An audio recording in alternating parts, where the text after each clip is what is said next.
All right, everybody, welcome to the third episode of the Vertical Play podcast. I am joined today by our regular co-host, Don Tony Lamb, and a special guest today, Killemsoftly. Hello, everybody. Today, we are going to go through reworked maps. We're going to go through, or maps we want reworked is a better way to put it. Season 11 predictions for Pro League, the Rogue move to EU, favorite map in Pro League, Invitational 2020, what we want to see at it, and then Year 5, our Siege stories in retrospect. Before we get to episode 4. It's episode 4? Oh my God. God. Time flies when you're having fun. I guess so. Damn. And then at the end of the podcast, me and Don have been talking about some updates, and we'll kind of just go over what we're thinking there. So, first of all, our guest, Killemsoftly, welcome. Why don't you tell everyone a little bit about yourself, why you started streaming, when you started streaming, what you do for stream, that sort of thing. Yeah, sure. So I started streaming initially on Twitch, and I mean, I'm sure, as you both know, like how difficult it is, as Twitch being like a huge platform at this point, how difficult it is for like a new streamer to like come in the fray. And so I started on there, just like kind of trying it out. One of my buddies and my girlfriend as well, like they were both like very supportive of me like trying to do this, just because I play video games like my whole life basically. And you know, they know me well enough to know, like, look, like we see like this ninja guy, like we see gaming, like, you know, coming up as like there was League of Legends on ESPN. Like it's becoming more and more of a, you know, thing in culture right now. So they're like, look, why don't you jump on this, you know, while it's, you know, kind of hot. And I was like, you know, kind of resistant to it, because I'm like, nah, like, because I understood like how difficult it is to, you know, just, hey, look, I'm a new streamer, you know. And so that was kind of daunting to me. But I used to DJ and produce music, which kind of like prepared me for this in some sense, in that it's very hard to get into that field as well, you know, just like being nobody and like having to like network and learn and all of the things that come along with that. So I was like, look, I did this once, you know, kind of halfway, and I think I can do it when it comes to something that I'm really passionate about. So I went and bought this camera that I'm on right now, and bought Elgato. Well, my girlfriend bought me an Elgato for our birthday, and started streaming off my PS4 on Twitch. And then I ended up making the move to Facebook, which is where I'm at now. And I've been streaming pretty much every day, or on a, you know, weekly schedule for 6 months now on Facebook. So pretty new, but I've garnered a little following of a community that I've enjoyed hanging out with. So that's been good, man. I've been enjoying it. Well, awesome. Glad to be invited to the podcast, man. Yeah, good to have you. Wow, it's been fun playing with you. So my viewers may recognize his voice from my streams. He typically plays with me. Yeah. Yep. This is me. Usually I'm not so like kind of. I told him I'd probably have some bedhead coming in. Yeah, that's what the hood's for, right? I've got my coffee. Yeah. Fair enough. All right. Well, let's go ahead and get started into our topics. So, as we've been seeing in Rainbow Six, I think the first one was the Clubhouse rework. Is that right? I guess that's more like a map buff, as they've said in the past. Yeah. But we've seen Clubhouse get reworked, and ever since then, we've seen maps kind of get buffs and changes made to them. And so I kind of wanted to discuss, going into Year 5, we pretty much know that we're going to be getting at least reworks, if not one new map. But I wanted to see what maps you guys would like to see reworked, what you guys would like to see in them, maybe some suggestions for a rework, and you know, just kind of what your thoughts on what you would like to see changed going into Year 5, because I think Year 5 is going to be a huge year for change for Rainbow Six, and I'm excited to see it. But Don, let's start with you. What map would you like to see reworked, and how would you fix it? So I know I definitely know I want to see Chalet reworked. If we can't get rid of Chalet, I want to see it reworked. I hate that map. It chaps my ass all the time. Oh man. I don't know what the solution really is to Chalet though. Like I definitely it seems like you only have 2 sites that you can really defend well. All the sites have immediate access from the outside. That may be a good place. I mean, it would need like a full rework. I feel like some more buffer rooms from the exterior into the site. I know Snowmobile Garage may be a hard one, but I feel like those maps that are like the quote unquote house type maps, like I think the reason that they've because house I feel like has been everybody's like number one ever since they started reworking map is like, house is the original, like you have to rework house and everything. But if you actually sit down and think about it, like those maps are extremely hard to like buff in a way that is better for attack or defense because it's limited space, like it's not like a building, like on Canal where you could just be like kind of have free reign to just kind of do what you want, you know? It's like it's a giant building, like I can add this, add that, and it still makes sense in the grand scheme of the fact that it's a building. But a house, it's like, well, you keep adding to the house. It's like at one point does it become this Frankenstein of a house, I sort of feel that way about the theme park rework. It does feel sort of Frankenstein, where it's like, okay, you added stuff, but to what cost to the map's like actual feeling of a real building? Right. And I kind of felt that way about a lot of the rework maps, which is kind of what I would almost rather because I mean I don't know if y'all know, but the reworks take pretty much as long as it takes to do an actual map. I think that they've said, I think that they've said that in posts is that the reworks actually take an extremely long time to do. So, yeah, I don't know. I lean more towards new maps just because, you know, even the reworks, like everything still feels kind of similar, which it's supposed to. But I like playing something new and like just coming at it like everybody on a level playing ground. I just know if Chalet is going to stay in the ranked pool, something has to change. Like something has to give if Chalet is going to stay. And I'm definitely no map creator person. So I don't know what the solution is, but please, map team, get on that. Chalet is horrible. I think the one thing. Go ahead. I was just gonna say, I think the one thing about Chalet that really gets me, and the reason I hate it so much, is like there's literally only one place that I can think of that I can play off-site. The map is so linear, so the only place that I can think of that you can play off-site is you play like either in bar or below bar when you're playing Kitchen Trophy. Like that's the only place. There's no like rotates, it's pretty much you go this certain direction, right? If you really wanted to as a team, you could set up, okay, we're going to go through library and take every single site, and you could take map control. So like there's no chance for a flank, there's no chance for a rotate. It's like if you take that map control, you automatically have it. And so as a defense team, the only option you have is to deny map control, which is extremely hard to do. Yeah, spawn peak, which is a terrible problem on that. And the only spawn peak. Every time that me and Don have been on there, I've just been like, "Well, we know what we're doing on defense." Yep. Honestly, that's your only chance. Is the only spawn peak I can think of is outside. The only spawn peak I can think is worse than Chalet is that run out on border. Yeah. The one where you run to valley. I hate that. Like that's the only one I can think is worse. But yeah, Chalet needs help. It does, and it is the. I'm gonna try to think of an analogy here. It's the new skyscraper. Yeah, I was gonna say it's the Cleveland show of Rainbow Six right now. Right. Oh, ooh. Yeah. I mean Roasted. That's accurate too. That's accurate. I have another map, but I want to hear you all like your maps because I don't want to take like a bunch of these maps that you all want to talk about also. So I have like a runner-up that I'll say for the end. Okay.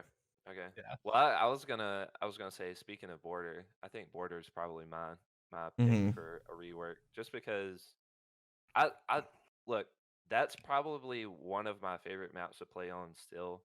And I'm with you. I've been absolutely destroyed on that map and still had fun just because of what you were talking about, how it's not as linear as Chalet, where you can take control of certain parts of the map and you don't really, once you have that control, like, you have it, and you don't have to worry about, somebody flanking you, or if they do try to flank, then you're going to get probably a free kill. um but as far as like being able to rework it, I think a lot of it could actually benefit above from outside of the map. Like, I feel like there's a lot of things Hmm. going on outside of the map. Like, you've got vents out there. You've got a lot of things that the offense can like climb up on, which I think, if if I'm not mistaken, I know on when they reworked Hereford, they did a little things like that, like change some things about being able to climb up on things, about taking things away that were outside to make it less cluttered. Um, and I feel like something, I don't know, I feel like rearranging some stuff outside with, as well as, changing some stuff within, because that map is pretty small. Like, if you think about it, like, essentially it's like four corners in a box, and Hmm. so I don't know what they could do to kind of eliminate that kind of setup on that map, because I know that they like with Canal, I feel like Canal was kind of suffering from something similar where it was just two things as a map, with a bridge connecting it. And I don't know if they can, I don't know, somehow create some kind of platform or something that connects like the paint room over there with the like the, I don't know, what is that, the break room or something? Like, they Hmm. have some kind of walkway right there where, because I know it's a pretty common spot for like an attacker to come up to those windows and try to like catch some roamers and stuff like that. Hmm. Um, but then again, you'd be running into some more like spawn peeking potentials, because that's where everybody comes up. Like Yeah. coming up that ramp right there onto the um, air conditioning units and stuff. But again, I think that maybe like reworking some stuff outside, maybe that'll eliminate it. As far as like reworks go, like for any map that we're talking about, I do like what they've been doing with the drone holes about like putting things in front of them, so it's not Hmm. just like I'm standing Yeah. in sight, waiting on the attackers, and oh wait, all of a sudden my feet are gone, Hmm. because they're shooting me through a drone hole. Like, I'm glad that they recognize that that's not really fun gameplay. Hmm. So Or yeah, easy any grenades chucked in, or Capitao right, yeah, firebolts thrown in easy. Yeah.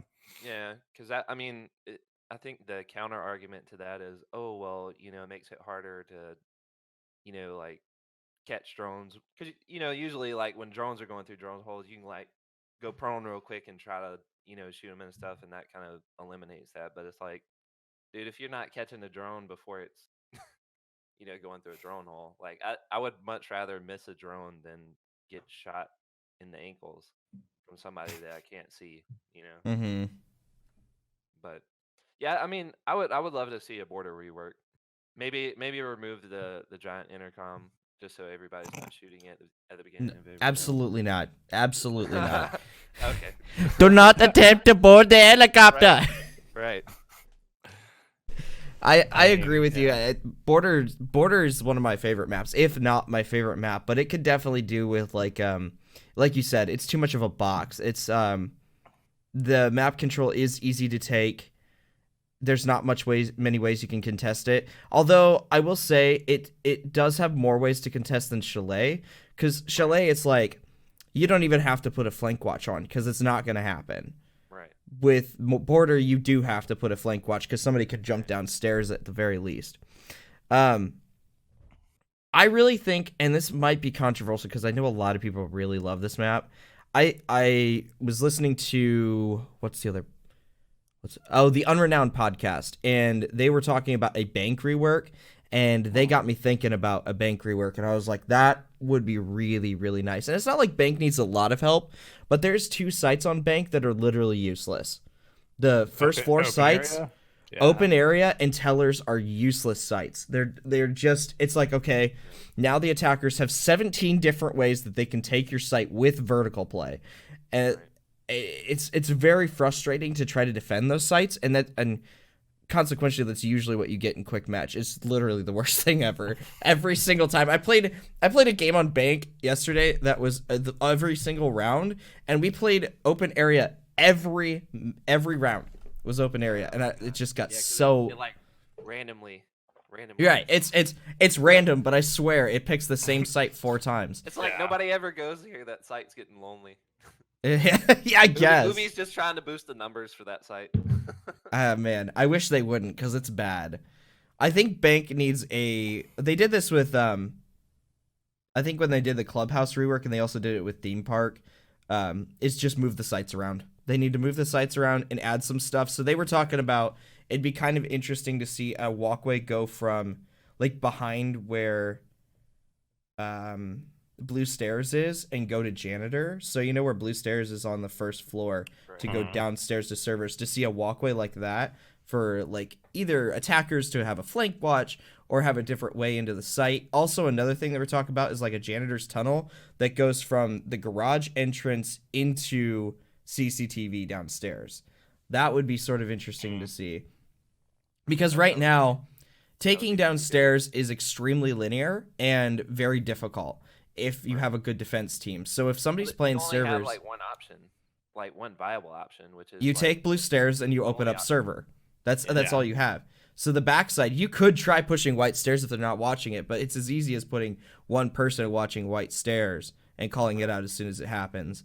You could play another person in garage, but it needs a little help with like taking those better sites. CEO it's not nearly as bad because there are a lot of ways that you can get into CEO, but I feel like taking it from banana is extremely difficult. Like it's a risky play. And I understand that the idea is to make it both valuable for pro players and casual players, but I don't think that those secondary sites, and I don't think taking those 2 good sites are good for either, because you watch Pro League and a lot of teams get stuck on that CEO take because they don't know which one to take. Well, that's why Bank is like pretty much unanimously considered like, well, this is going to be like a draw match, or just like it's going to come down to like just sheer like who gets the upper hand one round, you know? Yeah. So, it's all gunplay. Usually what it comes down to is usually just a slugfest between the 2. So what was kind of funny was I was actually last night trying to catch up to so many damn Pro League matches. Dark Zero versus Reciprocity on Bank. We saw every site defended. It was actually pretty interesting. But yeah. And I think I should say that open area is definitely the worst, and tellers I was gonna say tellers is you can better, but it's not. It's still not great. There's so many external walls. There's 1, 2, 3. Honestly, I think there's 3 ways. Open area, the worst part about it. Like open area is actually an interesting like theme for a site. Like I mean, you've got a lot of obstacles in the room. But kitchen is so open. Yeah, it's like what I'm gonna hide behind this chair. Well, I think there's a couch. And I can't shoot through the chair, by the way. Like I think to defend it, you don't actually hold sight is the thing. I think you have to. I think it's all about the retake for open area. I don't think you actually hold it because there's nowhere to hold it. I mean, yeah. You are correct, but what's the point in a site that you can't defend directly? Like, try to think of another site in the game where you can't hold it directly. If it's not even an option to hold it directly, there's nowhere you can hide in kitchen. Chalet. Okay, all right. Yeah. Okay, fair enough. No, you can't. You're right. Behind the bed. It's like when we were playing the other day, and I picked those 2 guys off from bathroom literally because they had nowhere else to go. Right. It's just that is true, but again, at the same time, it's useless. Like we already want Chalet remastered. Like it's a bad map. Well, what you were saying about Bank, like honestly, the first thing they need to do is like fix the god awful spawns. Like why? Oh my god! Why are we still having to pick these fucking spawns? You know, like where would you rather spawn? Like well, on that map? Like what other options are there? Right. Well, that's the thing. That's what I was saying about border is like border is borderline. Like the spawns on that one like are almost as bad as bank, where it's like Mm-hmm. you can't really spawn from anywhere and not have to worry about a spawn peak. Like you spawn like each vehicle, like yeah, you don't get spawn peak, but as soon as you come around the corner, somebody can be like holding the door in archives. Somebody can be, have a window peek. Some a freaking vigil can be downstairs and impact the teller's room and run out on you. Like and the same thing on bank is like, all right, I just spawned in jewelry, which is like considered quote unquote one of the safer, sites or spots to spawn. If I don't drop down the little manhole, I have to worry about 5 windows that they can peek from on my left. I have to worry about them running out the front of the door. Mm-hmm. If I rappel up the side of the thing, there's a giant window that they can sit in the lobby and shoot me from. Like it's just not fun to like come at a site and have to worry about, can I make it to the building? Like You're right. that's not fun gameplay to me. And I feel like with any rework that they do, and I feel like with Canal, they definitely put an emphasis on that. I saw with Canal, which I don't know why they kept that front spawn, but I guess it just came to where else are we gonna put this spawn? But because that was like the notorious spawn site to spawn peak. You're talking sailboats. Yeah, Yeah. yeah, but I mean they like put obstacles up on the roof so it's Mm-hmm. harder to shoot from. They make it so the defender like has to come out of the building if they Yeah. want to spawn peek and stuff. Like I don't have a problem with spawn peeking, but it should definitely be like a high risk, high Mm-hmm. reward type thing Yeah. for a defender to run out.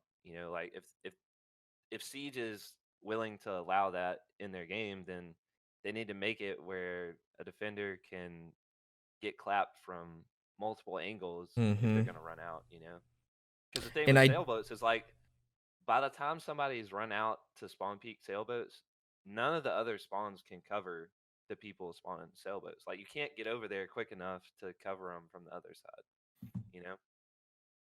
Yeah, very true. An idea I just had for bank and kind of specific is what if you spawn inside the jewelry store instead? So what I'm thinking is you can get out the back door of the jewelry, which goes to alley access. You can get out the front door, which goes to that drop down in the sewer.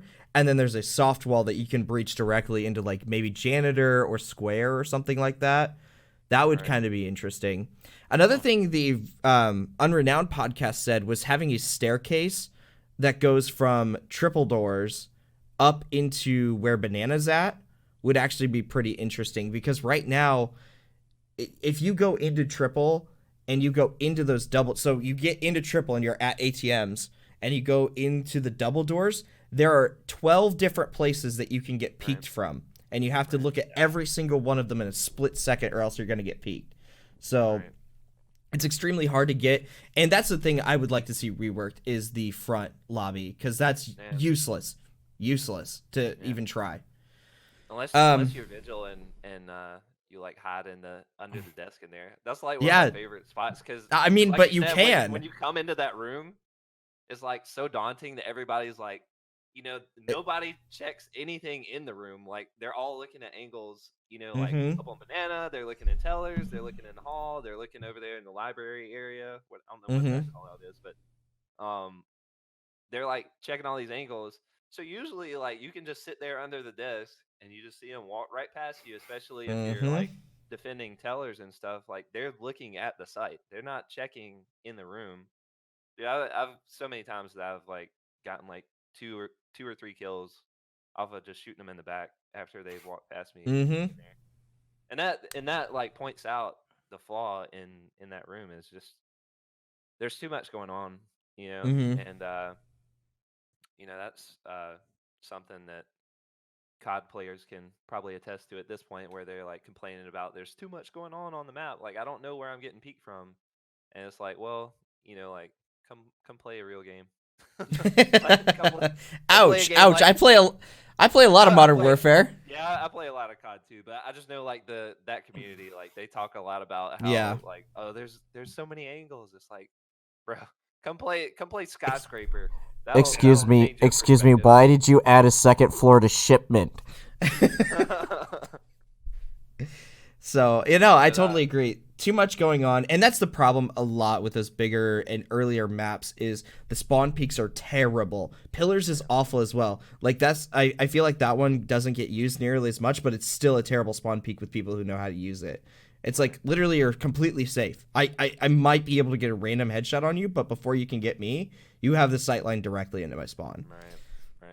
Well, And border. I think that the thing is like with these older maps that invariably like new spawn peaks come up and then new strats develop to like counter those spawn peaks. And I mean, I would love somebody to like go back through like all of Coconut Braw's videos and find like all of the angles and all because he also posts ways that you can like kind of counter that stuff too. And you see like Pro League like they know where they can get spawn peek from, so you see them spawn in like alleyway and then they immediately go up the sidewall because they're like, I'm not even gonna Yeah, try to that's my contest. spawn. It's always alleyway, and I leave a drone on that recycling bin facing the Yeah. doors, and then Yeah. Well, that's my problem with Borders. Valley's always my spawn. I was playing a game yesterday, and I literally got killed before I even started in the match. So my computer was going slow, and sometimes it takes a couple extra milliseconds to get Right. your player spawned in, and they were already outside before my player was even spawned in. So they were shooting at me as soon as I could see my screen, and I was like, "All right, fine, you win." I think if anything, if they decided to keep that whole like ATM area the way that it is and leave the spawns the way that they are, I think one thing that they could do is make it so that that's not a reachable area to like before the startup phase, like before the round begins. Like oh, in like you prep start, phase. like it's considered outside once you go through that Yeah. first set of Yeah, You doors. would like have they to did you would with have to like run through ATM, then break the door in order to get out there. And by that time, like you've kind of like as an attacker, you kind of got your wits about you. You're not like Well, in Canal they spawning did in, that with the looking basement. at the freaking outside cam to shoot it, and then all of a sudden your head's gone. Yeah, somebody's already there. Well, that's what they did to the basement in Canal, because remember, you used to be able to get down there and spawn peek from there. You could spawn Right. peek back by the boat. Yeah, they could definitely do that. Like, imagine they kept the pillars, right? But they opened those doors up so they're like gigantic now, and they just had instead maybe even one of them has like one of those, when they close like a building in the mall, they have those chain link things that come down from the ceiling. Right. Yeah, what if they had like one of those on the outside and that's down, and that like give people like a feeling of reality. Don't just Or- open that up and be like, Yeah. "Oh, great, you could get to our ATMs anytime." Or they could do like what they did for theme park is just completely close it.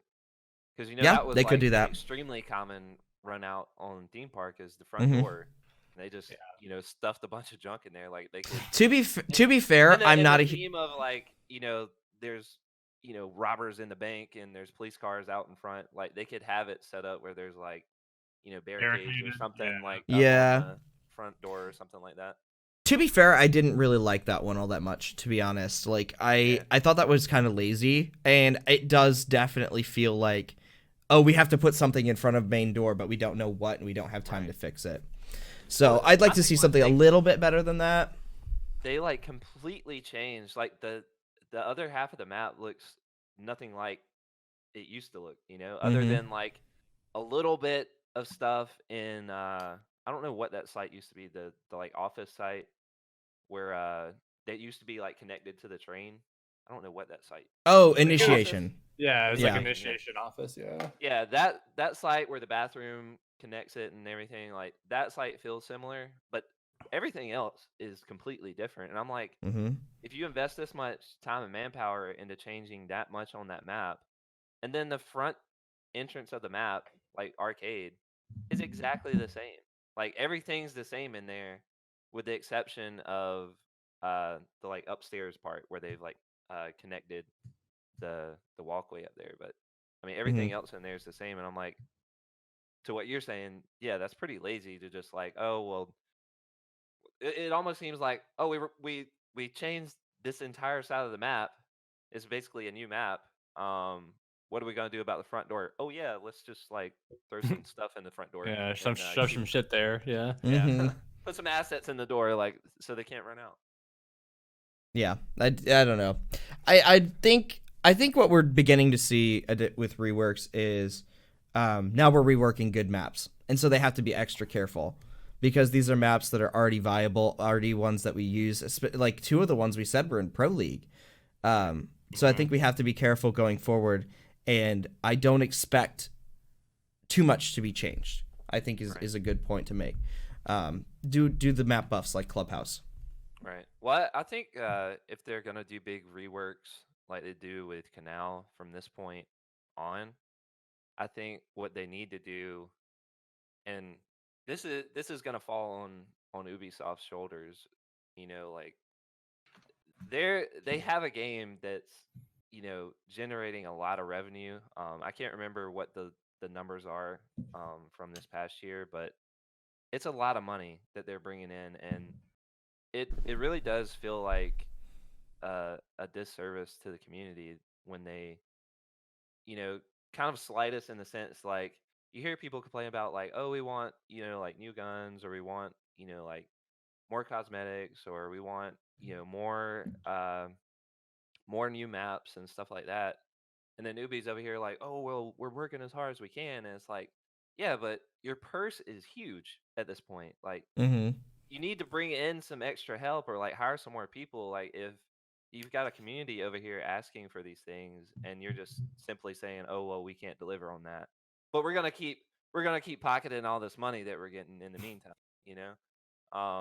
I think what they need to do from this point on when they're doing reworks or like map buffs and things like that, I really do think they need to include like a new map. Like if they take, let's say, for example, Chalet out of the map pool, if they take that out of the map pool, I think they should be adding a new map in, and maybe not necessarily like include that with Pro League, because I know everybody in Pro League, like, they hate the reworks, they hate the new maps, because that means that they have to spend that much more time invested into like learning those maps and like You get developing paid to play a strategy. video game. Wah.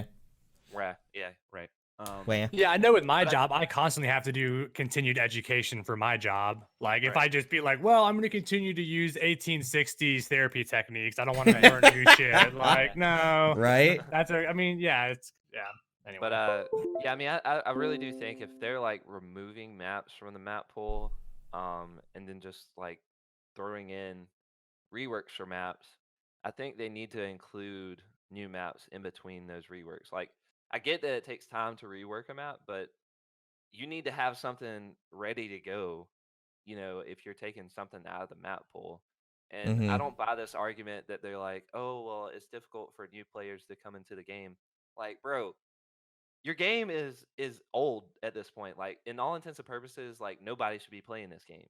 Like, it's old in the sense of the video game world. Like, Mm-hmm. there's been so many like huge games that have come out since Rainbow first came out, and they still have a viable play base, and it's still growing. Like, it's not, Mm-hmm. there's no decline yet in the player base. So I get it, like what they're saying, like new players are coming in, it's difficult for them to like learn everything, but that's part of it, dude. Like, when I didn't start playing the game when it first came out. I started playing the game 2 years ago.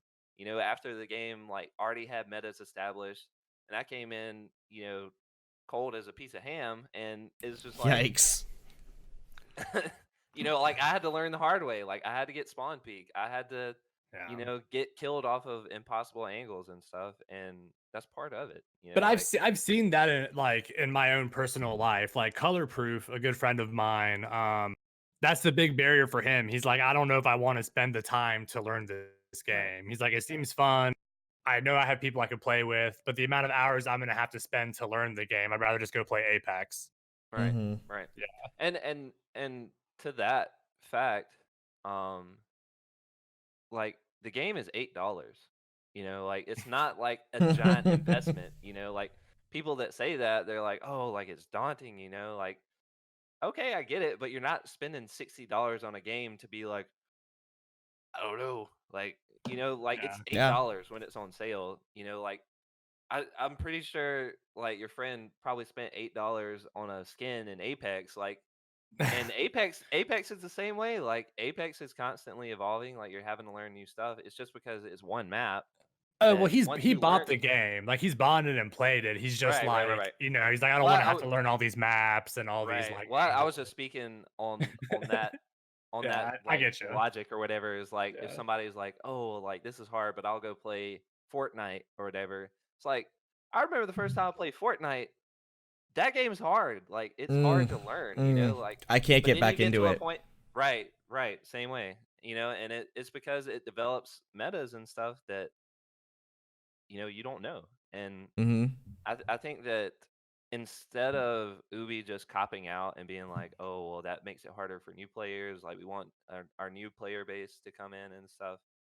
I just think it's a cop out, to be honest. I think if you're showing new players that you're putting out new content on the regular, you're introducing like new metas on the regular, then it feels less daunting because, yeah, like I don't know the old metas, but if you're on the level playing field with everybody else, like even the veterans, when it comes to a new map, then that makes that new player more likely to like keep coming back because they come and play on this map and they're like, hey, like this is fun. Like I'm learning things, they're learning things, and it feels even. Um, and then that will make them want to come back. Like, hey, well, let me give this map a try. Like, let me learn, these strats. Let me learn what they're doing. I think that makes it easier for a new player to want to stay than just saying, well, these are the only maps that we have. You're just gonna have to learn them if you're a new player. You know. Mm-hmm. Yeah, totally agree. Okay, all right, let's go ahead and transition into Pro League, which we're already talking about something that we have to have played the game for a long time to know. Now we're going to talk about something that most people don't even know about. Right. All right, let's transition into Pro League. With Season 11 has started this week. When I came up with this question, 2 days have been played. I think there's 4 now. Yeah. Season 11 predictions for Pro League. What do you guys want to see? What do you guys think you're going to see? What do you guys predict is going to happen? How do you think Season 11 is gonna come out? I'm going to go ahead and make a bold statement. I think this is the year of NA. I'm just going to go I would ahead and love say to it. see that. I would love to see that. I'm going to look, I know it's a bold statement, and Yeah. Penghu, if you're listening on any of our streams for some odd reason, just shut up. Because He's not. EU, He's not. EU, He's not in mine. I mean, yeah. yeah, no, he's not mine either. At least I don't think so. But honestly, like I know that like EU has reigned king, but at this point, what I've seen at least from the EU playdates is that there's a lot of shifting going around. Mm-hmm. Not just like roster changes, but shifting of power. And Mopsky, I'm sure you can attest to this. Like G2, like I love them. I love their team. Like they're a great team, undoubtedly. But there's something there that is just not clicking for them, and I don't think they've figured that out yet. I have And such I a think, hot take on this that yeah, I'll go into it later, but I have such a hot take on this. and I've seen these other teams like you've got a new contender like Forza that came Mm-hmm. in to Pro League last year and went into the finals, and dude, they were incredible. And Mm-hmm. I don't know if y'all watched any of their games on these previous play dates, but they are still incredible. And I feel Yeah. like they are getting better. And I see them playing against, these staple EU teams and just absolutely dominating them. And this is a team that's made up of pretty much all new players. Like none of Mm-hmm. these players are like seasoned. It's one from Empire, right? Didn't like Yeah. Shockwave leave Empire and go Yeah. on to Yeah. Force? Yeah. Yeah, so he's like the only like veteran pro league player on their team, and I think that that's the trend that we're gonna start seeing. If not this season, it's definitely gonna become more and more prevalent as the seasons progresses, because I mean you've got a team like TSM where they have a star player that's a YouTuber, like Yeah. like that's not heard of unless you're Penghu, but Penghu like became famous on social media and stuff Through after the playing. fact. Yeah. Right. And here we have a player that came into Pro League after establishing himself as a dominating force just casually on the game. And I think that these trends where we see like new players coming in, they have new mindsets about the game, whether that be like technical skill or like knowledge about the game or whatever. I think that that freshness is gonna be what ends up evolving the scene as a whole. And back to what I was saying about EU is when you've got teams like Forza coming in and showing that they're not to be, like disregarded. I think that we're going to start seeing a lot of EU trends on these bigger teams say like, oh, hey, like, like if this team can do it, like we can do it because I mean, so Pro League's been going on like I don't know this. So Pro League's been going on like for the entire like longevity or life of the game, or it started. It started with like Black Ice, I think. I think it was the Yeah. first content release is when Pro League started, Okay. if I remember correctly. So I mean, it's been going on for all intents and purposes for 4-ish years. I guess. Yeah, it's Almost 5. season 11 right now, and seasons used to be shorter. So Okay. yeah, So I mean, you've got these players that were like the new hotness when Pro League probably started, and then 4 years later, like Penghu is that 2 times. right. And so I mean, in the gaming world, like pro players, like they don't have a long lifespan. And I'm sure that these organizations are going to start picking up on that. And I mean, everybody knows this, and I've been in Penghu streams, and he's even talked about this about like retiring, and a lot of these like more seasoned players have been talking about it. I've been seeing, and I think that's just it's going to start happening sooner, rather Like than you're right. later. Yeah, I definitely think we'll be seeing a lot of the older guard going into either retiring or going into support roles like analysts, coaches, Right. casting, yeah. Right. casting, And content I think, creators. honestly, Yeah. I think that route would be better for Pro League as a whole. Like, if you've got, Hashtag bacon and tarot stream. right, right, and I Yep. think that I think that that's spot on. Like I think they should be like looking at being casting roles because they know the game better than any of Yep. us. That's what Kicks did. Yeah, 100%. Yeah. Well, and same with Zoronic. I mean, he used to play like the first season or two of Pro League, Mm-hmm. and that And he's So. got the hottest takes when it comes to the analyst desk. So Oh my I god. always value his input after a match and stuff because he knows he knows more about what they're thinking as a team rather than just looking at it objectively and knowing the game and being like, oh, they're doing this, they're doing that. Zoronic can actually sit there and say, oh, they're doing this because they've practiced this. This is like this is smart because they've see this happening, so they do this. Like I feel like he brings a much hotter take than the other casters and analysts. Not saying that they're bad, but just Right. yeah. he brings a level of knowledge that they just simply don't have. It's like why I like listening to Flynn in the B Leaguers podcast. It's like he's played on a CL team. He knows what's going on. He knows the practice that goes into everything. So yeah, it's the same sort of deal. Don, what are you thinking? What's your season 11 takes? I think we're really. I mean, and I think I've said this about last season too, but we're really starting to see the playing field level. Yeah. I really think. Like, I mean, because in the previous years, it was really just like each region had one team or two team that was just like clapping everyone's cheeks, rampaging over everyone. I think we're finally starting to see that level playing field, which is why teams like G2, EG are starting to look really rough. And I don't think it's that they're crappy teams. I think because all of these teams are getting really good. Yeah.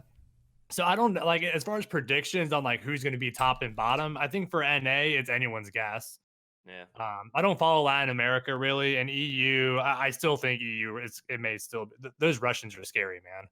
Dude, they're so good. We need the containment. The Iron Curtain is Yeah, expanding. It's The all that mob discussions money. are- It's all that mob money, guys. They're scary. I know what I would love to see happen. I mean, I would love for EG to like obviously, but they're not. I mean, they're not going to. But I would love to see them like be in the top 2. You know. I don't know. I kind of actually feel like EG's creating a new identity, and that was what I was gonna say about these older teams. Like G2 needs to do this, and I feel like EG's on the right path to do it. You need to create a new identity for your team. It's because you are not the same team you were. You are not the old EG. BC is not there. Canadian is not there. You have to create a new identity. And I really feel like EG's on the right path to do that. Do I think that they're going to be a top 2 team because they're creating this? No. I think they're going to be a middle of the pack, but I don't see them losing this season. I really don't. But also, it's tough to say because there's a lot of teams in NA now that I really don't see losing. And the weird thing is, Dark Zero's on the bottom of that list. Like, I don't see them losing, but they're down there. And I don't know why that happened. It's really weird. They're in second place right now. I know, but like you watch their plays, and it's just not as like impressive or like it just doesn't look like what Dark Zero used to have to offer. Well, I'm gonna say this. I'm gonna say that that TSM, they look more like G2 did 2 years ago.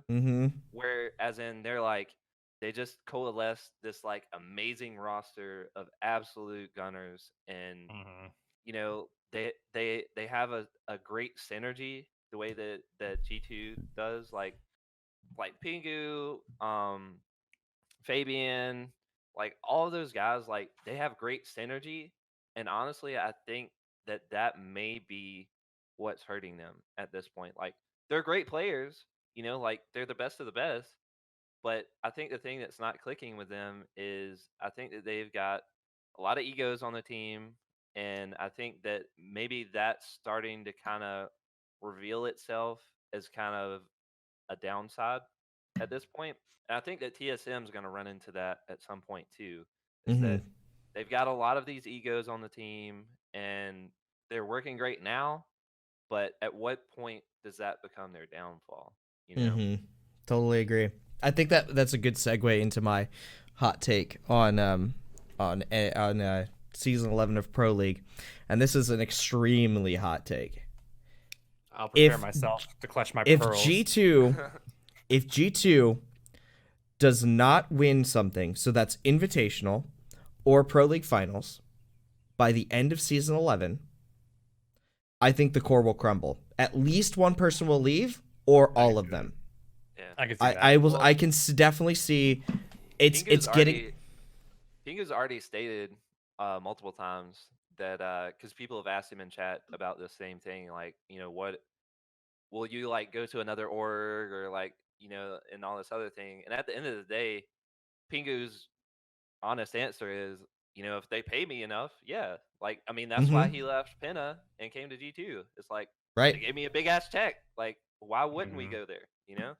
Yeah. And, you know, I think, because he, the specific question that comes to mind is somebody asked him if he would ever move to NA, which, you know, he more than I see a lot of the other like EU players, he makes fun of NA more than anybody. But I feel like he does it in a genuine kind of way, like whereas some of the other EU players probably genuinely think less than. Yeah.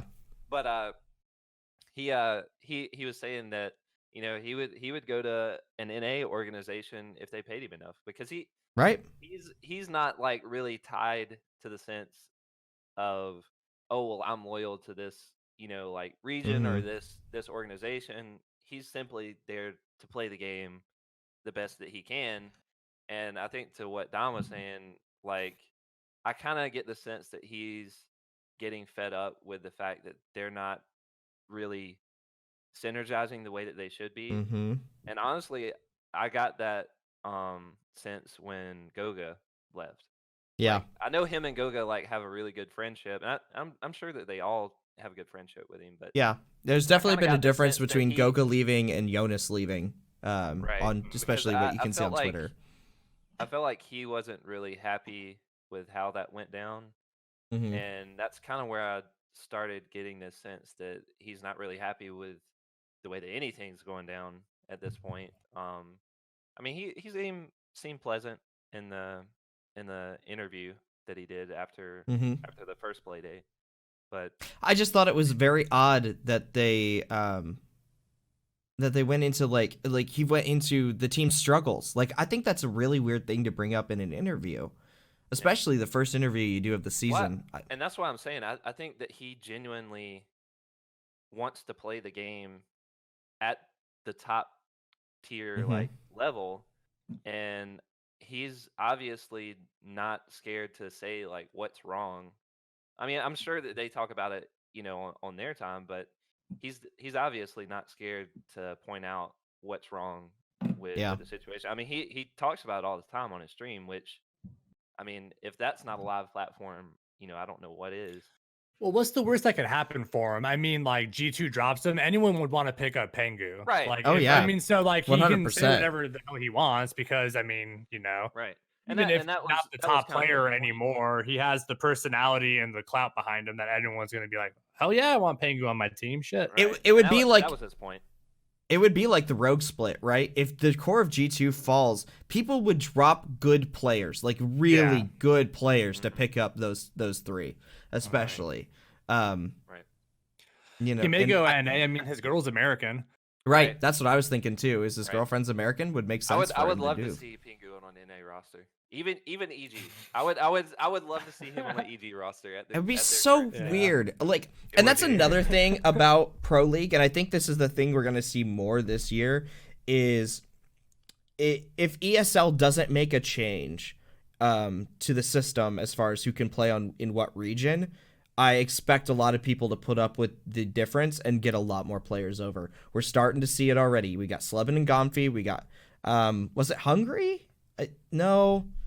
It was one of the guys, Alfalma. Alfalma moved over. I think we're going to see that a lot more this year. I think in 2020, we're going to see a lot more players change region. We're going to see NA players go to EU. We're going to see EU players go to NA. I don't know so much about going to LATAM because I know a lot of them are Brazilian-based, which is an extremely hard country to get visas and stuff for some That's countries. what I was about to say. So I don't see that so much. But like NA and EU, see those changes all over the place. APAC, if they're going to like a Australia region team, I could definitely see that because EU's easy to get to Australia and visas and stuff for. But I definitely see a lot of like cross region transfers this year. Speaking of visas, is Ubi gonna like do anything about helping their pro league teams that are trying to come compete in their games? Like, as far as I've heard, from what I've heard, as far as I've heard, yeah, ESL. Right. And I understand. Okay, so I know that the community is on fire about changing from ESL, but really, who else do you want to run? Right. Like, who else is there out there to run it? And ESL does some great things for and they've done some great things for Siege too. I don't think they're doing a terrible job overall. I think they've had some really big mishaps, but I don't think they're doing awful. Well, I think what kind of speaks to that more than anything, like if you go right now to like any like big organization, if you go to their like Liquipedia or like Wikipedia page, half the time they don't even list Rainbow Six as a team that they have under that organization. It's always like League of Legends, what's the other like big one? Dota.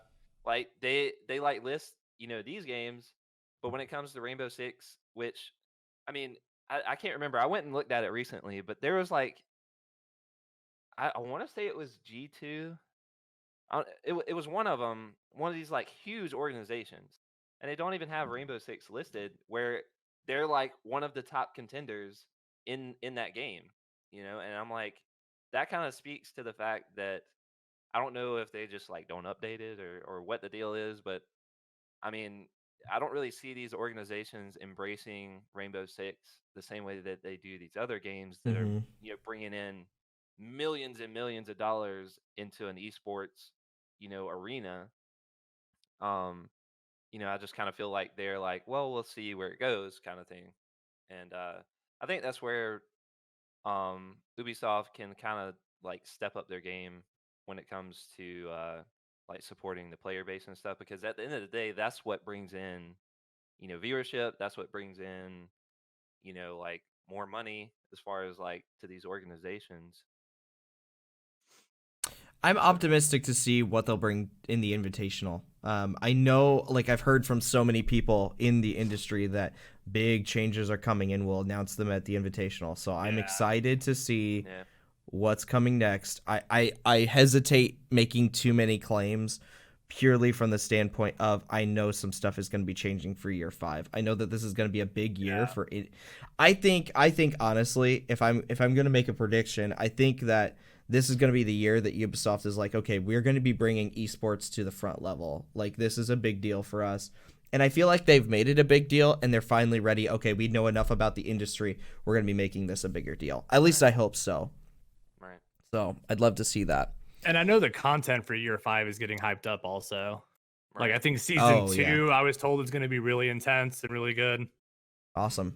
Don't know about what specifically. I don't have any like. I think I know who could have given you something like that. I don't have any insider knowledge. I just know that like it was on his stream. He was just saying like, "Hey, season 5 or year 5, season 2, keep look out. It's gonna be awesome." Right. That's all. That's all he said on stream. Yeah. Nice. I love the hot takes. All right. We'll talk about something specific in the Rainbow Six community or the Pro League community. Rogue moving to EU. What do you guys think? It's not the first time a team has jumped regions. Right. I mean, Cloud9 went from NA to APAC. Right. Rogue's a big org. Yeah. I think it's more going along what I was saying earlier. It's these orgs players are gonna start hopping the pond, They're gonna start picking up other stuff. I think it's a good move. I think Rogue is a great company to have in Rainbow Six. They've been a staple for a really, really long time, and I'm glad that they came back. And they came back big. They bought the Giants, the Giants roster, which is a good team. It's a really good team. Yeah. Yeah. Much better than they were in NA. I think they'll be better off with that team. Yeah, I agree. But yeah, I think to what Don was saying, I think that it's not the first time we've seen it. And I think it's good. I think that, keeping, like I said earlier, I think, these organizations realizing like, hey, we need to, capitalize on the new that's coming into Pro League, because at the end of the day, that's going to, keep it fresh. And I mean, Vodafone, well, the Giants, whatever, like, I mean, they were essentially just like this rogue state, pun intended. But they were this rogue state in EU last year that were just absolutely dominating every EU team for the entire season. And they went to the finals, and it didn't really pan out the way that everybody had kind of predicted they would. But Airwolf Gold, right? And but I mean, they were pretty incredible to watch through the regular season. So I'm excited to see what they do as Rogue now. So.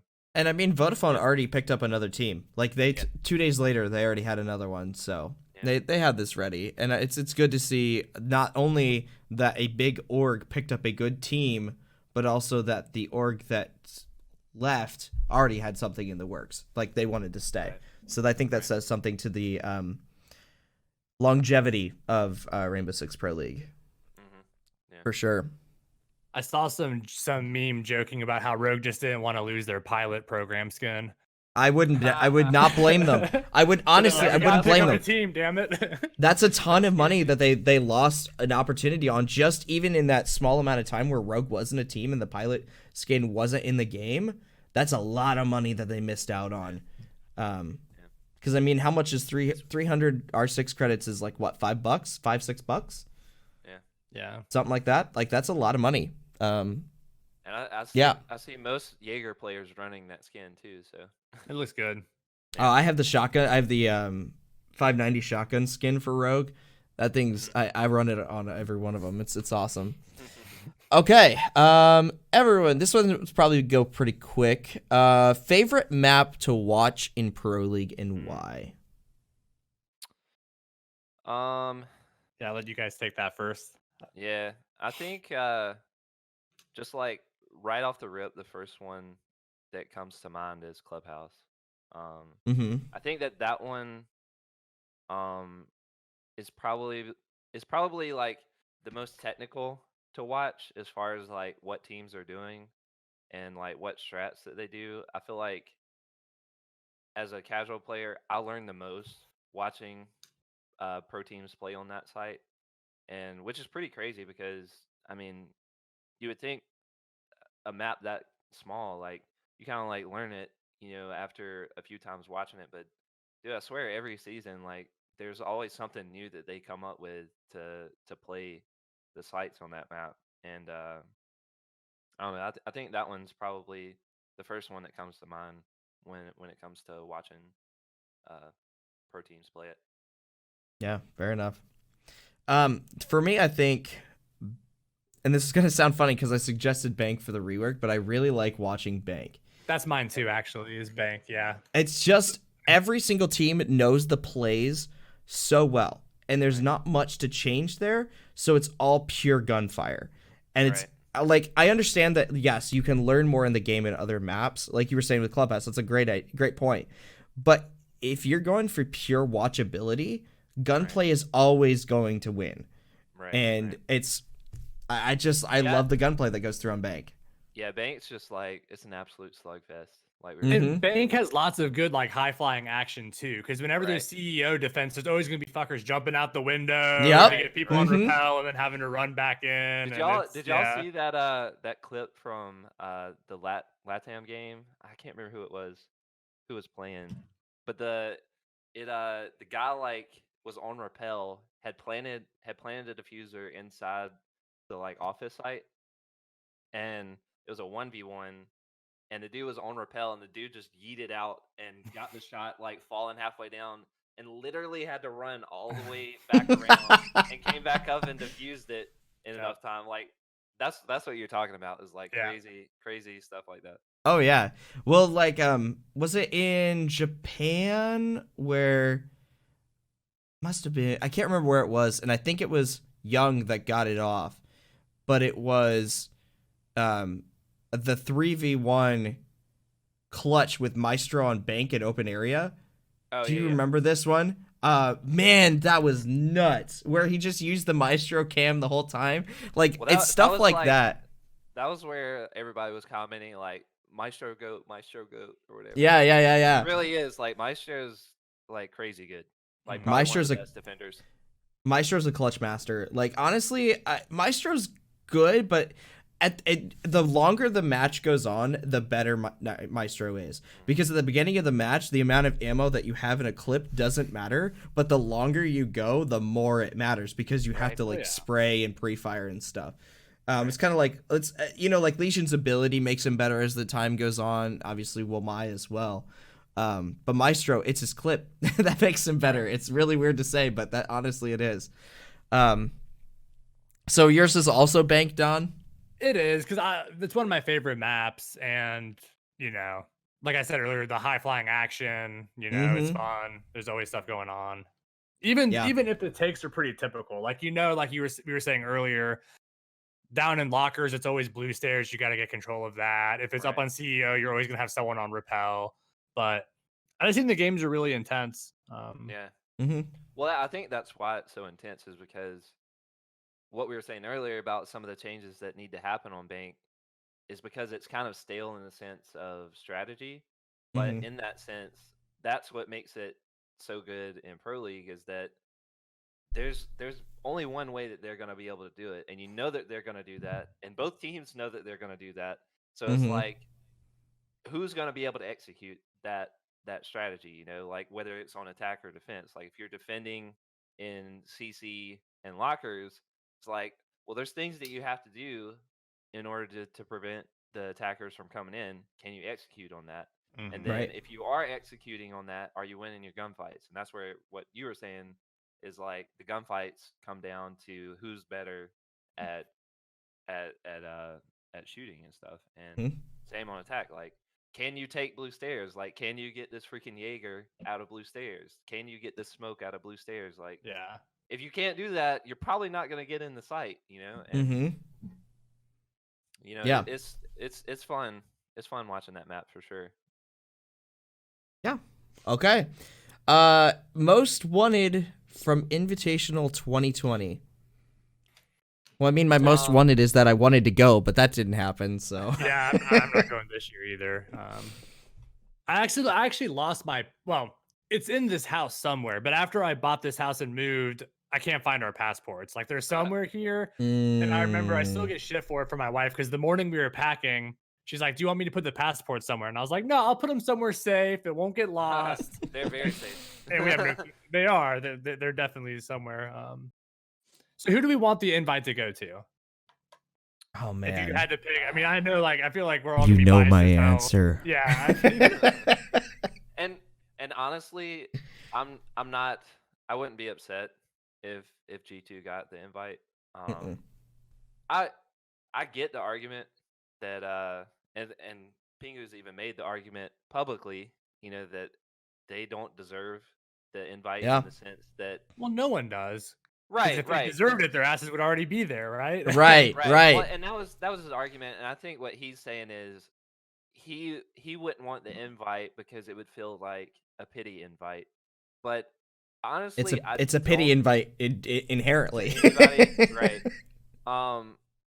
But my thing is, like, okay, they get the invite. I don't want to see them get the invite and then them like get first rounded. Like, that's what I don't want to see. Like, if they get the invite, I want to see G2 show up to a tournament the way that G2 is expected to show up to a tournament, like absolutely dominating in every game, in every match. Like, that's what I want to see if they get invited. And I think that standard applies to G2 over any other team that would get the invite. Like, I'm pretty sure everybody would expect, like, if anybody else got the invite, they're not going to expect like them to be in, you know, the last match, like in the final game or whatever. Like, that's not what we're expecting out of who gets the invitation.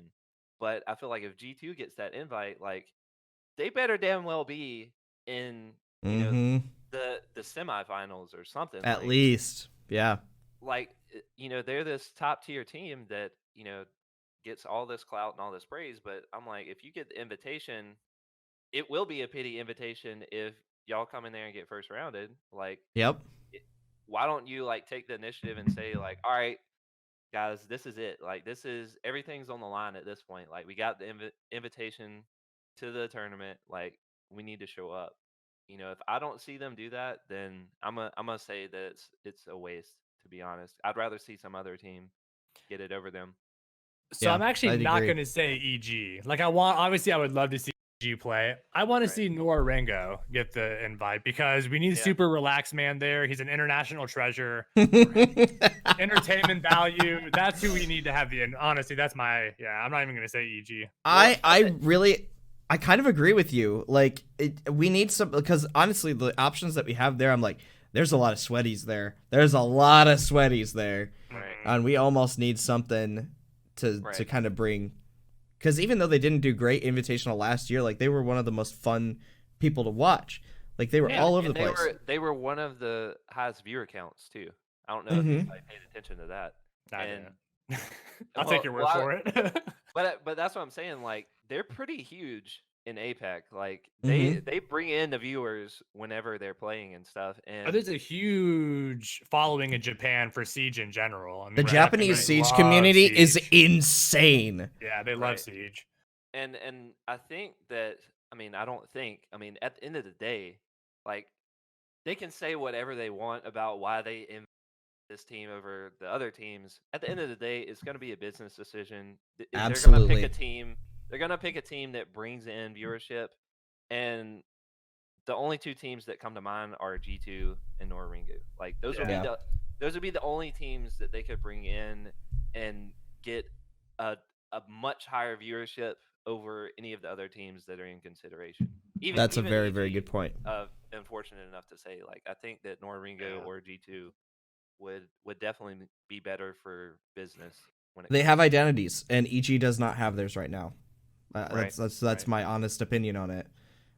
EG needs to figure out their identity, and then they'll be getting their spots.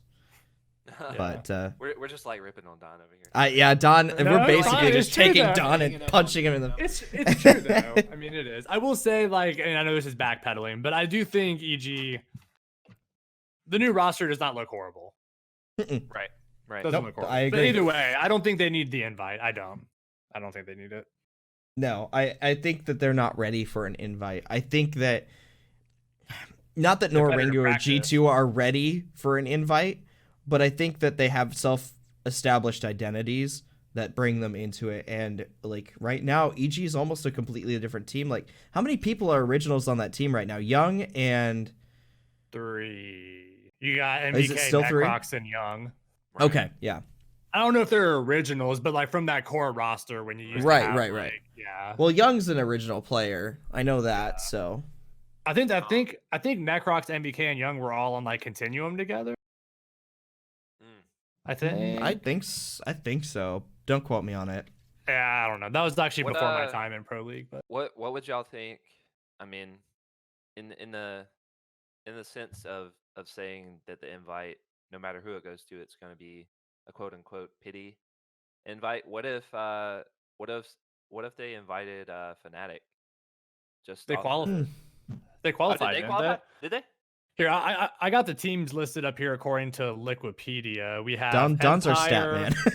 Yeah. According to Liquipedia, at least, we got Empire, TSM, Giants, Dark Zero.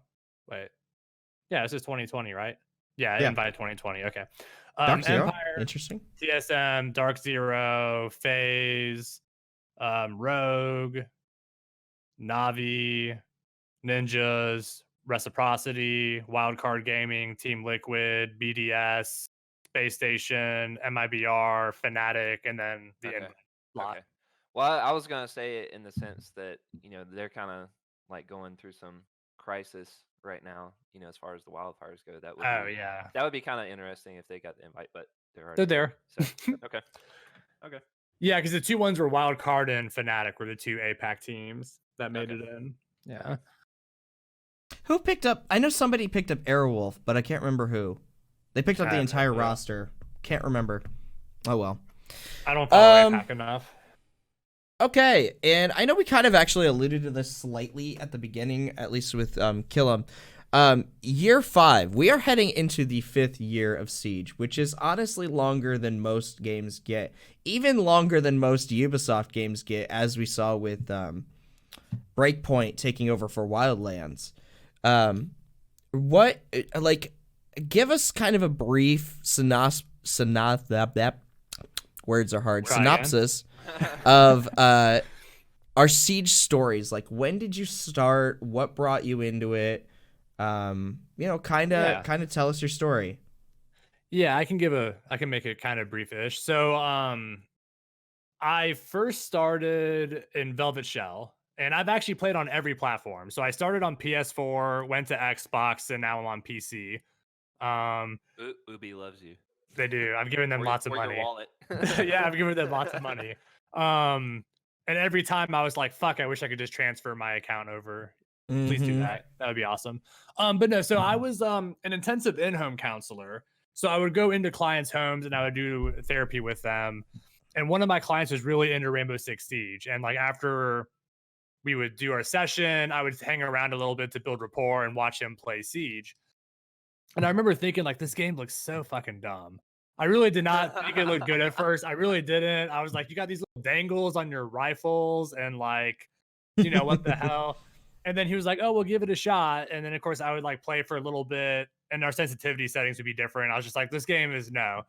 But then one night I was bored and I was like, I'm going to just do some research on Siege. And it was actually Get Flank's videos that got me into Siege. It really was. Damn it. It was Get Flank got me into it. Like watching his videos and just seeing that the game has this level of complexity and depth to it. It's not just like a point and click. There's like strategy and Right. the setups. So then I bought it like a week later and started Velvet Shell, and then I broke my PS4 and had friends on Xbox. So I was like, okay, I'll just get an Xbox and keep playing. And I've been hooked ever since. Like it's been since Velvet Shell, I haven't really played any other game. Wow. Like I really haven't. Wow. Like I played a little bit of Battlefield when the new ones came out, but no, I really Siege has been like the only game I've really played for the most part. There's been some Guild Wars 2 here and there, but There you go. yeah. Well, I speaking of Battlefield, like I was pretty much a Battlefield main.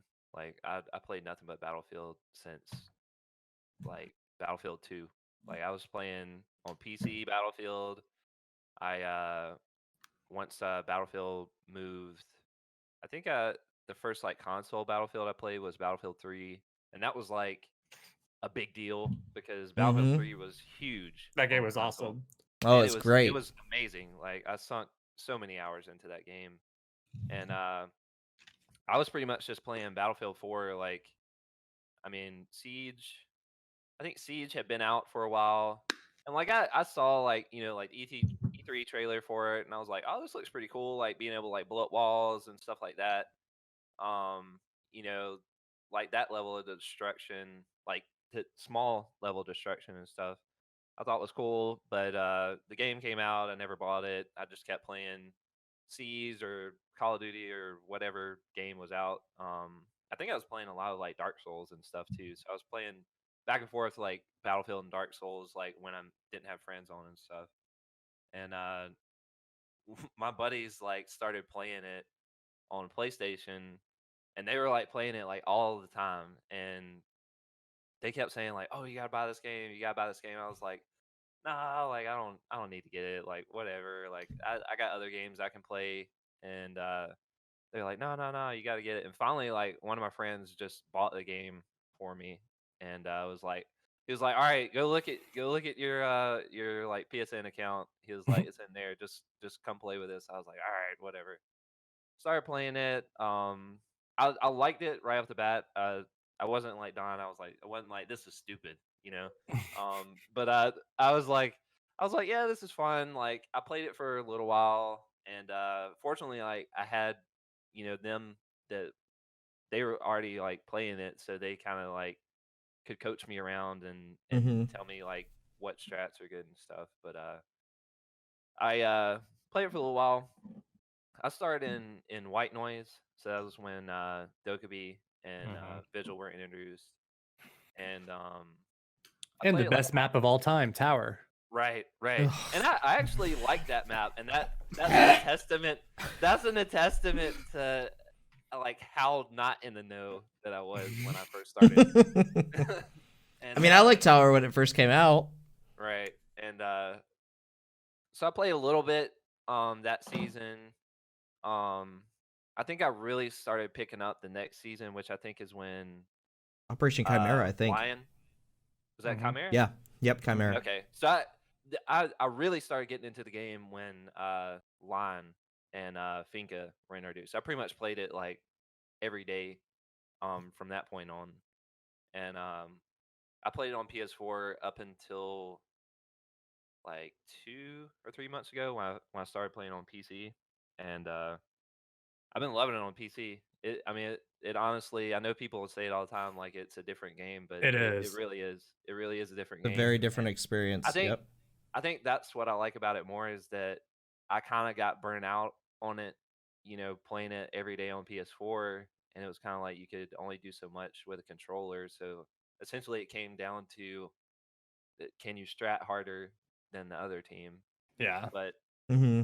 I love how PC is like everything's different. Like everything's different. Like not only am I relearning, mouse and keyboard, but I'm relearning Rainbow Six Siege. And I mean, you can do shit you just can't do on console. right. Like Oh, you yeah. can make plays you just can't make otherwise. Yeah. Literally, the button placement is completely different. You can you can lean when you're not aimed down sights. Right. Huge difference. Right. Yeah, totally get that. Mine is I've had a pretty big love-hate relationship with Siege over the years. So I was a day one adopter. I was pretty hyped for Siege. I don't think I saw the E3 trailer because at the time, so when I was like, let's see, did Siege come out? I think Siege came out when I was 18. Like And 2015, right? Yes, 2015 at the very end of it. So I was 18 and I didn't really watch a lot of stuff when it first came out. There's a reason for that I won't go into here. But I wasn't watching a lot of stuff when it came out, but I saw after E3 they came out with like more trailers and stuff and like beta footage. And I saw that and I got really hyped for it. And so I played it. Day one I bought 3 copies, one for my friend, one for my brother, and one for me. Shit. I've given so much money to Siege. Well, at the time I was working at Walmart and they give you like a 25% discount for Black Friday. And so I ended up getting them for like $35 a pop. So it wasn't terrible. So I started playing it week 1 and I played a lot of it, but I think I was probably playing like Battlefield 4 like you were, or something like that I was more into. So I kind of just gravitated back towards that. And I didn't really pick up Siege. I think like Dust Line is when I really started to play Siege, like put a lot of time into it. And this is also when my first channel was starting to go through. Maybe it was the beginning of my channel. The channel I use now. Can't remember. Anyway, I started making Siege content and like really in Dust Line is when I picked it up because my brother never stopped playing. He's played consistently since year 1. Like day 1, my brother's played consistently. He has 4,000 hours in the game, something like that. Oh, Yowza. So he has a lot of hours. So I picked it up in Dust Line and I played it pretty much all the way through to White Noise, I think. I loved, like, I think Blood Orchid is still my favorite. Like, I remember the days of how devastating, like, you started with Velvet Shell, Don, and then Operation Health came out. Like, the drought that was for day 1 players was awful. So Blood Orchid was like, oh my God, Jesus. And then I played not too much in White Noise, but I played a lot in Operation Chimera because that's when I first bought it on PC. And then I stopped playing Siege. I've always kind of been one that picks up a game for like 6 months and then doesn't really play. Like, I'll play that really intensively, but then I'll get bored of it and go into something else.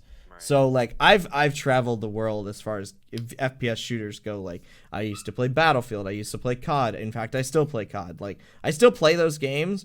But, like, there was a time when I was really invested in those. Like, Halo was another one. Like, huge into Halo. Halo 5 is actually the only game I've ever got plat on. So I picked Siege. The reason I got back into Siege, I can tell you I played literally 10 rounds in entirety of year 3 past Operation Chimera. 10 rounds. Wow. And they were in Grim Sky, I think. So the reason I got back into Siege was I was extremely sick with the flu. And I couldn't, like, literally couldn't move. I couldn't go anywhere. I couldn't do anything. And that was when Invitational 2019 was on. And I watched the entire thing front to back. Literally, if I wasn't watching it, I was sleeping. So it just got me so hyped for Siege. So I set my PC back up. I started playing it again with friends, started making content around it. And I've kind of been on it ever since. I mean, I've had my brief kick here with Modern Warfare, but even that's starting to wane, getting back into Siege. So it's one of the games that, like, has held my attention for so long, and it's pretty impressive that it has compared to my past gaming experiences. So yeah, definitely, like, what, and it's always been like, even when I wasn't playing it, I was still involved in the community on like Reddit and stuff, because it does genuinely have one of the best communities. Like, they're always joking about it, they're always talking about it, having fun, playing games. Like, it's just I love it. And it's not just Siege that you're a part of, right? Because I know people who are part of the Siege community who really don't even actively play Siege as much as they used to. But they can still be a part of the community because of how open, inviting, and once you learn the game, you're as soon as it clicks for you, there you go. That's all you need. So, alrighty, I think we're about wrapped up here. Is there any other topics you guys want to cover? Any questions in chat? Anything? I don't. My chat's been quite quiet today. Yeah, mine as well. I had one thing that I wanted to bring up that I kind of thought of last night as I was watching King Richard play, and this is something that's been brought up many times before by other streamers. looking forward to like year 5 we're talking about in Siege. I was watching him last night.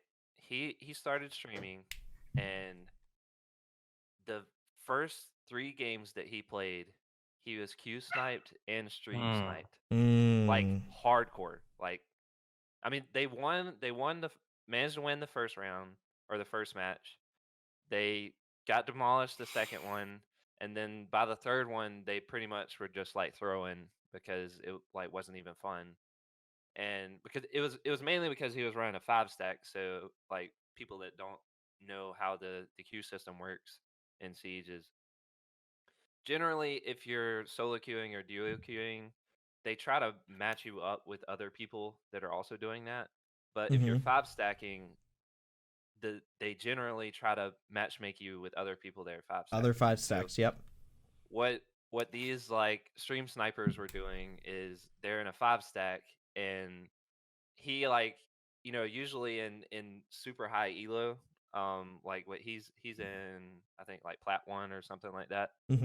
Usually the queues for that are pretty long because there's not that many people in that rank, so it takes a while to like get enough people to start a match. He hit the Q button, and within 10 seconds he got matchmade, and he was like, we're about to get stream sniped, because he knew like that's abnormal. Like, you don't get a queue that quick, so Right. the likelihood of it being an actual team waiting to get a game is pretty unlikely. It's probably somebody that just Q sniped him, just hit Q right when they did. Right. So the game automatically matches them together, and they even region swapped and got Q and stream snipe.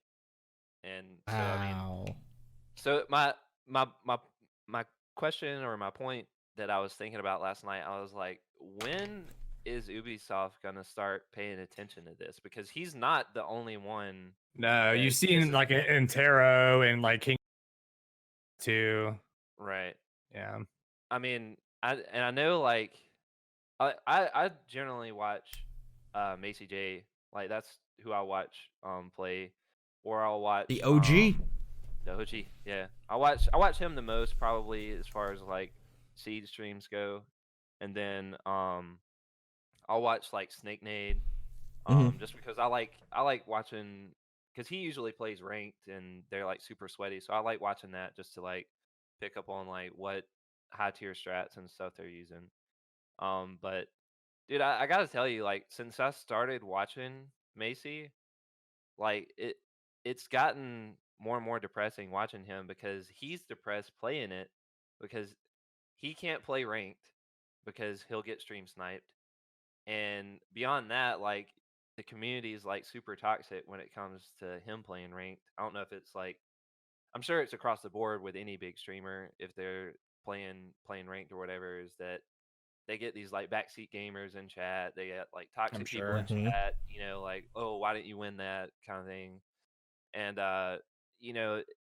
watching somebody like Macy that's like super nice dude, like super wholesome guy, and he's like not having fun playing the game that he loves, simply because Ubisoft's not doing their part on their end to kind of help the content creation community, with their game. Like, streamer mode is like pretty much on any big AAA game nowadays. I'm like, I don't know why they're not investing money into that, because I mean, streaming games, if it isn't apparent at this point to companies, I don't know what they're looking at, but streaming is extremely beneficial for a game at this point. Like, look at Tarkov right now. Tarkov's one of the hottest things right now, and it's a game that's been out for 2 years. And it's been out since 2015. It's been out that long. It's been out a long time. I didn't hear. I was saying the beta has been out for 2 years. The open beta, yeah, yep. And and it's made by this little small company, and look how big it's gotten. The drops were a perfect idea for Tarkov, by the way. Amazing idea. And even before that, like, you've got a huge content creator like Shroud, that he was like playing the game a lot, putting out a lot of content for it even before the drops. And that's like, I've been watching Tarkov a lot because of him, not even because of the drops. And that's kind of my point. Is I think they need to really look at stuff like that. Look at what content creators are saying, because it's not just pro league and casual players in the game, or any game. Like whatever the game is, like you can't look at it in those two factors anymore. Like you have to look at casual players, you have to look at pro players, and now you got to look at content creation, because those are three really big, really important revenue streams for a gaming company nowadays. And I don't know, just watching that last night. I mean, I've seen other people get stream sniped and Q sniped, but I mean, it was like bad. It was like really bad, to the point where he just like left the 5 stack and started solo queuing, because like it wasn't fun for him, but it really wasn't fun for his other teams or his other teammates, because literally the only thing that King Richard could do was like go on the other side of the map and like try to kill, whoever's stream sniping him, but probably die. And then he dies, and then he literally has to go to a cam that's like on the other side of the map and like look at the floor, so they don't know where his teammates are. And usually when he does that, like all of their strategy and quote unquote skill just goes out the door, and they get slapped because they don't know how to handle it. Well, I'm sure that's not fun for his viewers also to have to sit there Right, and watch because that he's just either. looking That's at bad it, content. Yeah. you know, and I hate that for him. And it was funny. I was watching I don't know if y'all watch like Stone Mountain. I mean, I'm sure y'all know who Stone Mountain is. I've seen him before, yeah. Yeah. But because he makes like all kind of content, like FPS content. But he was playing Tarkov with Aculite and Tomographic, and Tomographic was like new on Tarkov, so they were like trying to like show him the ropes and stuff. And he like made a joke. He was, because they were like covering their screens while they queued up so they don't get Q sniped into the server. And he was like, yo, like I dare him or whatever. They were like, don't do that, like don't test him or whatever. And but they were talking about how if you're getting like Q sniped, he was like, oh well, you just have your face cam up like the whole time, the whole game or whatever, like then you won't get Q sniped, like great content. It's like, that's the point that, these Siege content creators are getting to, at least like in the streaming world, is like, I mean, they're having to like cover their screen when they're in a queue. They're having to cover their screen, like to even like region swap or to like, talk with their team. He, like King Richard, was literally had his stream muted in certain points, so they wouldn't know like when he's talking to his teammates and stuff. And I know some people, like, I'm pretty sure Macy J doesn't even stream ranked anymore because of how bad it's gotten. And it's just casual now. Yeah. And honestly, like, I don't like watching him play casual. Me either. And I'm like, I know that's hurting his content, because I can't be the only one out there that doesn't want to watch Macy play casual. And even he has started playing unranked, which I would rather watch that. At least it's like similar strategy and similar, gameplay as ranked. Because I don't really care about, like, is Macy, diamond or not. Like, I don't care about that. Like, I just want to watch him play so I can like learn from him and like see like good gameplay and stuff. But like, I don't know. I think they have to do something as far as like a streamer mode or something. I mean, not for my benefit, obviously, but I don't think I've been, because you never know though, because with Overwatch, you can literally, when you load up, if you use that Overwatch thing, it tells you who's streaming. Right. So every match, if you really wanted to, if you have the same username as your Twitch account, I mean, someone could find me. Of course, I'm playing in like now golds, thankfully. But even last few seasons have been gold. I mean, no one's gonna try to find me and stream snipe me, but you never know. But I mean, either way, like, I mean, Fortnite introduced it pretty early on in its life cycle. I know Apex has it. Not sure if COD does, but I don't guess that would really be that big of an issue in COD, because it's like COD, you die and respawn so fastly. But something like Siege, where it's like your life is so important to the to how a match goes or how a round goes, that being able to just know where somebody's at and like come up behind them and stuff and kill them without them even knowing you're there, or without droning or anything. I mean, I don't think that that's good for the game. I think they need to do something about it as far as Yeah. like bigger streamers go. Some tools. I think content creation tools in Siege are actually abysmal, and I hope that they change that. Because I hope that year 5 is a year where they're like, okay, we're gonna add things. Like the fact that Siege doesn't have a theater mode is so.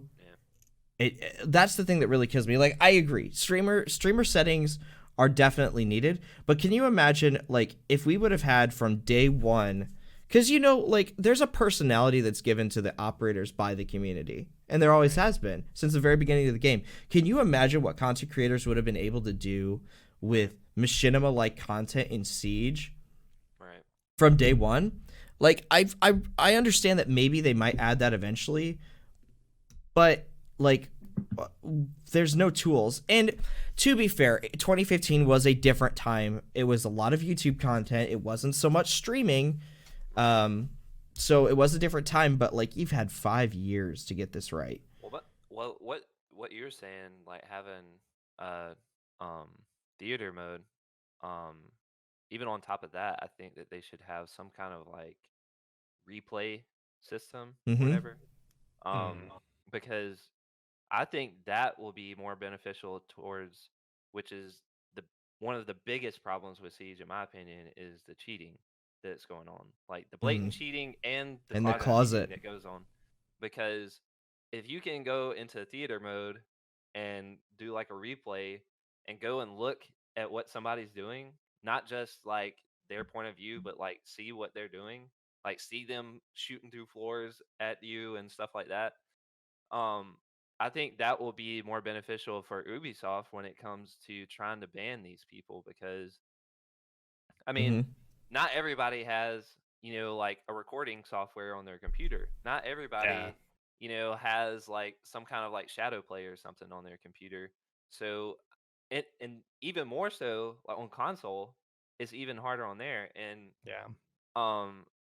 like I don't know if y'all knew this. I just know about it because I keep up with some like personalities like in the Fortnite community. But when they had their big like championship cup or whatever, the like tournament for it, within the first like few days of the tournament, like the community had found these 2 guys that were cheating in the game. I heard about they found it. They found it by going into the like theater mode for the round, and they found them cheating, and they reported them, and they were taken out of the tournament immediately.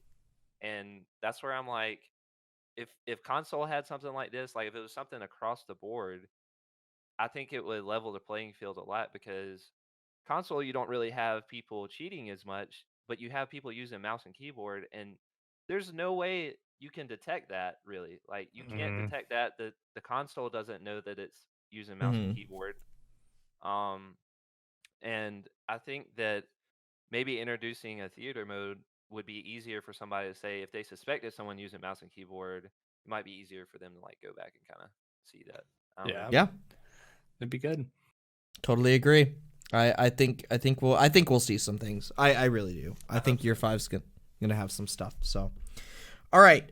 We do want to go just a quick note on the podcast. Me and Don were talking, and it does do better for both of our schedules to do the podcast on the weekend. So right now, Don's pretty inconsistent as far as the weekend goes, so it's either Saturday or Sunday. So it will be on one of those 2 days, probably early in the morning. It depends on it just depends on time.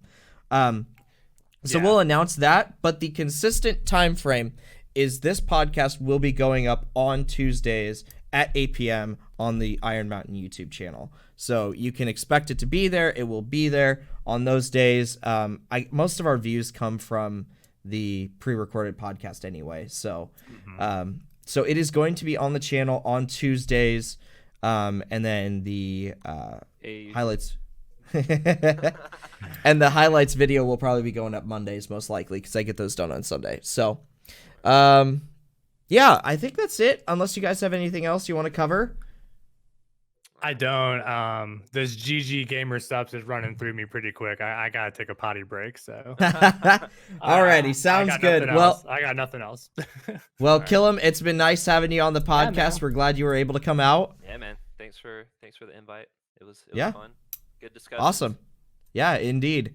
And we will be back here next weekend. So we'll see y'all that. Yay. And bye. Thanks. Yeah.